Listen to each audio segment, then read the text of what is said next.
Correct అయితే ఆ gang లో చేరిన శేఖర్ తన సొంత కొడుకని తెలియక ఆ బహదూర్ మా అమ్మను పట్టుకురమ్మని వాడిని ఉపయోగించుంటాడు. అతను చెప్తే మాత్రం ఆవిడ మా అమ్మగారని ఏం చెప్పుండొచ్చుగా. అది సరే బావా, ఆ బహదూర్ అత్తయ్యకి ఏ హాని తలపెడతాడు? మనం ఆలస్యం చేయడానికి వీలేదు కృష్ణ. కర్రలో కత్తులు తీసుకు బయలుదేరాల్సిందే. మనం కత్తులు కర్రలు తీసుకుని బయలుదేరవలసిన అవసరం లేదు. ఆ గ్యాంగ్ లో ఉన్న లిటిల్ బాస్ గాడు అచ్చం మా నారాయణ మామలా ఉంటాడు చెప్పావు. ఒకళ్ళ పక్కన ఒకళ్ళు నిలబెడితే ఎవరో చెప్పుకోలేవు, అలా ఉంటారు. విడిపోయిన ఆ భార్యాభర్తలను కలపటానికి నువ్వు నిప్పుల్లో దూకమంటే దూకుతాను. నువ్వు నిప్పుల్లో దూకవలసిన అవసరం లేదు. నువ్వు ఆ లిటిల్ బాస్ గాడిలాగా తయారయ్యావనుకో, వాడి స్థానంలో నిన్నుంచి మిగతా నాటకం మేమాడతాం. ఇదిగో ఇలాంటి పని ఎదురు పడుతుందని నేను సామాన్ సంక్రాంతికి వచ్చానండి. బాబు తమరు కూకోండి, నేను గీకేస్తాను. మావయ్య, ఈ నా లిటిల్ బాస్ గాడిలాగా తయారు చేసే బాధ్యత నీ. చిట్టి, నువ్వు నాతోరా. మొదలెట్టారా?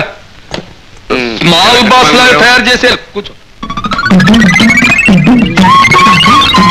30 ఏళ్ల నుంచి ఈ మూతి మీద నిలబడ్డ మీసం ఇప్పుడు నేల మీద పడి గిలగిల్లాడిపోతాను. ఊరుకో బెదరు, మీసం గిలగిల్లాడిపోవడం ఏంటి? నీ మనస్తాలా కొట్టుకుంటుందన్నమాట.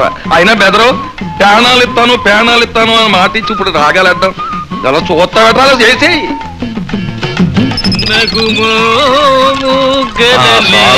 నేతగట్టు క్రాపింగ్ షేపు బ్రహ్మాండంగా చేశారు. కరెక్టే, అర్థం చూసుకోండి. ఇదిగో బ్రదర్, ఇప్పుడు అన్ని నిన్ను పక్క నిలబెడితే లవకుశల్లో ఉంటారు. ఏముంటుందో ఏంటో, బ్రహ్మాండమైన మీసం పోయింది. ఇదిగో ఆ డెన్లోకి వెళ్ళాక బోడిమూతిని ఇలా మీసం దొరికిపోతావు. అదిగో తర్వాత ఆ స్మాల్ బాస్ గడికి ఒక ఎదవ అలవాటు ఉంది.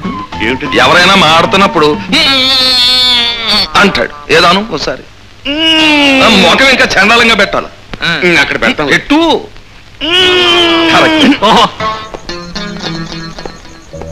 ఆ కనిపించేదే బహదూర్ బంగ్లా. నువ్వేం చేయాలో చెప్పిందంతా గుర్తుందిగా. ఓంట్ ఫియర్ అల్లుడు, ఐఎమ్ హియర్. ముందు ఎస్ఐని పిలువు.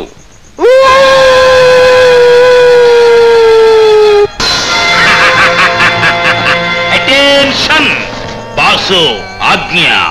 విడిపోయిన మా అమ్మా నాన్నను కలపడానికి, మా తమ్ముడిని బాగు చేయడానికి మేము ఒక పథకం వేశాం.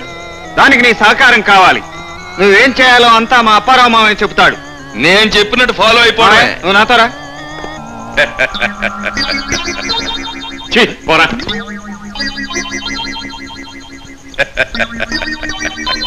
చిచ్చి పోరా.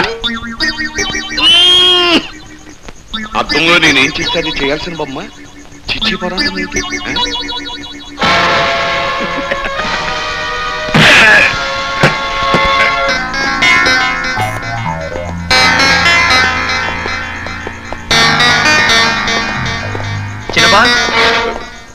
ఎవరో నన్ను బాసని పిలుస్తాను. ఇంకెవడు? వాడే నా తమ్ముడు. వాడిని తలుచుకుంటుంటేనే ఉడుముడిపోతాను. పట్టుకుని 4 వయస్తే. తొందరపడకు, చూద్దుగానిగా. ఇక నీ పని దెబ్బలు లెక్క పెట్టటమే. చిన్న బాస్ వెళ్ళి పిలుస్తున్నాడు, వెళ్ళి. ఏమిటయ్యా, పెద్ద బాస్ దగ్గరికి వెళ్తుంటే మధ్యలో నువ్వు ఆపుతావేంటి? అది కాదు బాస్, జానకమ్మని తీసుకొచ్చి అప్పగిస్తే పెద్ద బాస్ నాకు 10 లక్షలు ఇస్తానన్నాడు. ఆమె తీసుకొచ్చి అప్పగించాక చాలా సింపుల్ గా యూ మే గో అన్నాడు. ఇదేమైనా న్యాయంగా ఉందా? జానకమ్మను తీసుకొచ్చి అప్పగిస్తేనా? ఇప్పుడు నేను ఎందుకు కొట్టానో తెలుసా? పెద్ద బాసు ఉంగరాన్ని ఇలా కదుపుతాడు. నువ్వు కూడా అలా కదుపుతావేంటి? అందుకే నిన్ను కొట్టాను. సారీ సార్, ఈ ఉంగరం ఈ వేలు కొన్నంతసేపు ఈ దరిద్రపు అలవాటు మానుకోలేను. ఇక మీద తప్పెప్పుడు చేయండి సార్. అది అలా అన్నావు, బాగుంది. ఇప్పుడు పెద్ద బాస్ దగ్గర తీసుకెళ్ళి నీకు ఇవ్వాల్సినవన్నీ ఇప్పిస్తాను.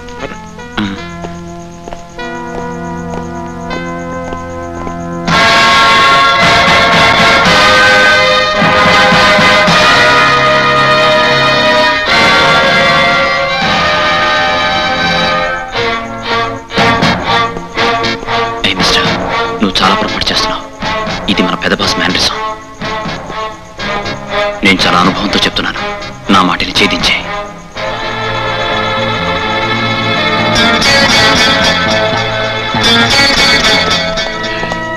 బాస్, జానకర్ కొడుకుల్లో అతనొకడు. తన తల్లిని బంధించిన బహదూర్ని కలవాలని అతను ఎగిరిపడుతుంటే నేనే అతను పట్టుకొచ్చాను.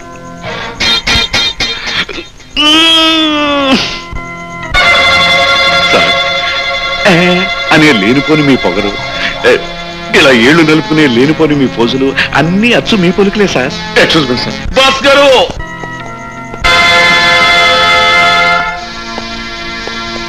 నువ్వు? నేనే సార్, అప్పారావుని. నేను ఇక్కడి నుంచి తప్పించుకుపోయాక నా నిజాయితీ రుజువు పరుచుకునే వరకు ఇక్కడ రాకూడదు అనుకున్నాను. సరిగ్గా అదే టైంలో ఇన్స్పెక్టర్ గారు చెట్టు కింద కూర్చుని తమరు ఇక్కడ ఏం ఆడుతున్నారో అయ్యే మాటలు రేడియోలో నేస్తున్నారు. రెక్కట్టుకు లాక్కొచ్చేసా. వాట్? ఇక్కడ మాటలు అక్కడ వినిపిస్తున్నాయా? అదేలా సాధ్యం? అది పెద్ద బ్రహ్మ విజయం కాదు. వాళ్ళ ఏజెంట్ ఎవరైనా ఇక్కడ మైక్రోఫోన్ పెట్టుకుని ఉంటే ఇక్కడ మాటలు అక్కడ వినిపించడంలో ఆశ్చర్యమే ఉంది. మనం గ్రహించుకోవాలి. కానీ జానకమ్మ ఇద్దరు కొడుకుల్లో అతను ఒకడు. తన తల్లిని బంధించిన బహదూర్ని కలవాలని అతను ఎగిరిపడుతుంటే నేనే అతను పట్టుకొచ్చాను. ఇక్కడ మీ ఏజెంట్ ఎవరైనా ఉన్నాడా? Come on tell me. ఇక్కడ మీ ఏజెంట్ ఎవడో చెప్పు. చెప్పను.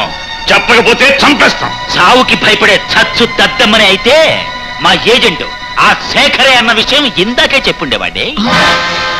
నో సార్, నాకేం తెలీదు. నేను పోలీస్ ఏజెంట్ కాదు. నన్ను నమ్మండి సార్, నన్ను నమ్మండి. ఇన్స్పెక్టర్ గారు, అతను మీ ఏజెంటా లేక? Non sense. ప్రాణం పోయినా సరే నిజం చెప్పద్దు అని మా ఏజెంట్కి మేము స్పెషల్ ట్రైనింగ్ ఇస్తాం. ఇతను మా ఏజెంట్ అని చెప్పానే కానీ ఇతని జేబులో మైక్రోఫోన్ ఉంది అన్న సంగతి నేను చచ్చినా చెప్పను. అబద్ధం సార్, ఇదంతా అబద్ధం. నా జేబులో ఏ మైక్రోఫోన్ లేదు. రాస్కెల్, నా కన్న తల్లిని అప్పగించడమే కాకుండా పోలీసులతో చేతులు కలిపి నా తండ్రి జీవితాన్ని కూడా నాశనం చేయాలని చూస్తావా? వీడి జేబులు చెక్ చేయండి. ఆగండి. అలాగా జేబులు ఎతకడంలో ఎక్స్పర్ట్ నేనుండగా మీరెందుకు? ఇంగ్లీష్ చూడమేంటి ఇంకా పవర్ఫుల్. ఇదంతా మోసం సార్. దీన్ని ఎవరో నా జేబులో వేశారు. నార్మల్ బాస్ ఎదురుగా ఉండగా ఎవరో నీ జేబులో మైక్రోఫోన్ వేయటమేంటి? అంటే నీ ఉద్దేశంలో బాస్ కళ్ళుండి కళ్ళు లేని కబోదనే? Excuse me sir. ఆ రెండో కొడుకు వీడే అయి ఉంటాడు సార్. ఒరే, నీ తండ్రిని చంపానన్న కక్షతో నన్ను చంపడానికి ప్రయత్నించావంటే అర్థం. కానీ ఎన్నేళ్లు పెంచిన తల్లి మీద కనీసపు విశ్వాసం కూడా లేకుండా నా చేత చంపించడానికి ప్రయత్నిస్తావురా బ్లడీ రోగ్. సార్ సార్, నా మాట ఒకటి వినండి సార్. మీ రక్తం పంచుకు పుట్టిన కొడుకు అతను కాదు సార్, నేను. ఏమిటి, నువ్వు నా కొడుకువా? ఆ రోజు జానకిని తీసుకురమ్మన్నప్పుడు ఆమె ఎవరో నాకు తెలియదు, ఆమెను ఆ రోజే చూశానన్నావు. ఆవిడ మా అమ్మని తెలిస్తే ఆవిడతో పాటు నన్ను కూడా చంపేస్తారన్న భయంతో అలా చెప్పాను సార్. Shut up. అది కాదు సార్, ఈ అలవాటు చూసి అతనే మీ కొడుకు అనుకుంటున్నారు. కానీ ఆ అలవాటు నాకుండే సార్. ఇతనే అలవాటు మానిపించాడు సార్. ఏమిటి, నీ అలవాటు నేను మనిపించానా? కొట్టానంటే మొహం కొత్తిమీర చెట్టు అయిపోతుంది. జాగ్రత్త. వీడి మాట నమ్మకండి బాస్. వీడి ఇక్కడికి వచ్చిన మొట్టమొదటి రోజునే నన్ను చూసి మావయ్య అని పిలిచాడు. ఏకంగా మిమ్మల్ని నాన్న అని పిలిచేస్తున్నాడు. రేపు ఈ టన్నంతటికీ బాస్ నేనేనంటాడు. వీడి పెద్ద కలకత్తా కేడీలాగా ఉన్నాడు బాస్. వీడి మాట నమ్మకండి. You cheat. నువ్వు నా కొడుకువా? నేను భరించలేను. మీ నోటికి సీల్ అయ్యిందిరా. చెప్పేది వినండి. న్యాయంగా ఇలాంటి సీడ్లు ఎక్కువగా వెస్ట్రన్ కంట్రీస్ లో వేస్తారు. ఇన్నాళ్ళకి ఇండియాలో కూడా వేస్తున్నారు. శభాష్. అమ్మయ్యా, ఈ నాళ్ళకి మీ అసలు కొడుకు ఎవడో తెలుసుకోగలిగారు. దేవుడికో దండం పెట్టు.